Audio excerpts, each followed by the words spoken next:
Good day and welcome to the tea. Today's tea ingredient is coming from the book of Matthew, chapter 17, and Revelation, chapter 11. Today's tea is going to be a little lesser in volume, but it's going to be a very strong point. So, the reason for this is because I just want to pinpoint the importance of you should read for yourself.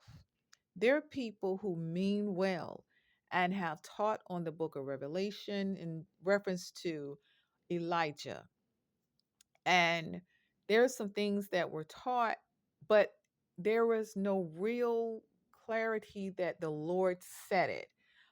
It is a mystery, and there are some things that we do not need to try to figure out if the Lord has not revealed to us through Scripture, okay, or Himself personally to us. So, what I'm referring to is the message about the two witnesses that are coming back during the tribulation period, and it's spoken of in Revelation chapter 11. And there are some who believe Elijah will be one of the ones to come back, and they feel that Moses or Enoch would come back. And the reason why they feel like at least Enoch and Elijah would come back is because those two did not die a natural death, but they were transformed, right? So Moses himself, his bones were not discovered on the location. However, we know he died because Yahweh told Joshua that his servant Moses had died and he wanted Joshua to take over the legacy. And but when it came to Matthew chapter 17 and the transfiguration, and Peter, James, and John saw Moses and Elijah talking to Jesus on the Mount Transfiguration, then that right there will have some to conclude that Moses and Elijah is coming back. But this Bible doesn't tell us which witnesses are coming back as far as those two. We just know that it does say two are coming back. And there's a whole nother teaching that believes that one represent the Gentile nation and other represent the Jewish nation. But it doesn't really specify that, particularly with the two witnesses. But it does talk about the olive trees, and we know that is a representation in itself.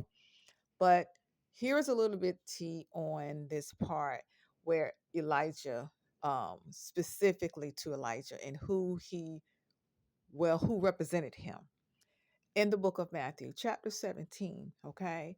The disciples, after the transfiguration, disciples went to him in verse 10, and it says, Then his disciples asked him, Why do the teachers of religious law insist that Elijah must return before the Messiah comes?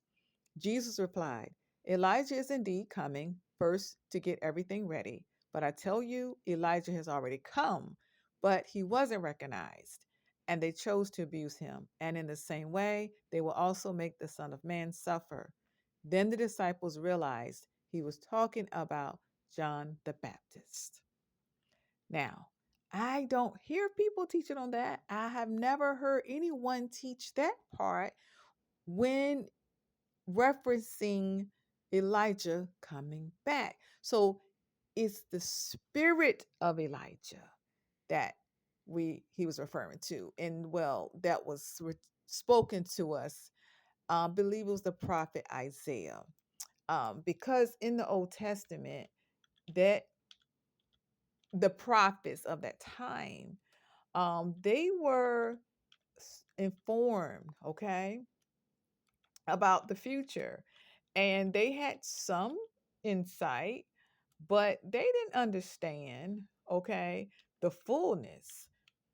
But we have seen things since they prophesied, and we have more understanding than they did, okay?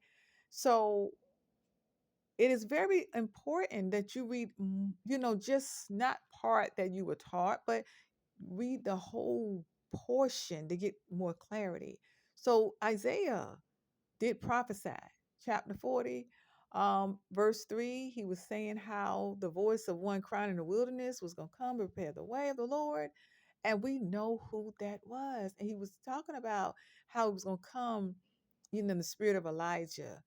And Elijah was a very interesting person back then. and we know he did a lot of great things, and his successor also. But why was he just named as far as a forerunner? Well, why was Elijah spoken of as a forerunner through John the Baptist? I don't know. But I do know the Bible did tell us already that Elijah had come. So people who are looking for him to come again just need to be mindful, to be very careful, um, to look for things that the Lord did not specifically tell us to look for, especially when he told us what has already happened. Okay? Well, I hope these words have found you well. And until the next time you sit with me, stay planted and enjoy your tea.